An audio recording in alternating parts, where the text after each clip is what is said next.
One way to deal with damages is through a combination of administration and insurance. What do I mean by this?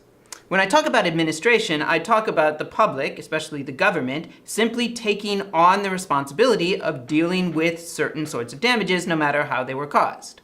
For example, if you're in New Zealand, the government deals with healthcare. I'm not sure if the government sometimes would force private individuals to pay for injuries they caused. But we could have a system that said, look, we're not dealing with the personal injuries through tort law. We're simply dealing with it through a national healthcare program.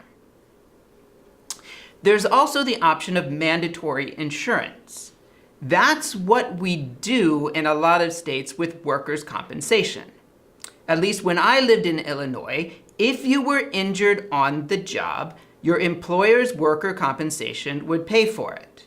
In fact, my boss came down one day and he said, Jacob, try very, very hard not to get injured today because I just bought workers' compensation insurance and it kicks in on Monday.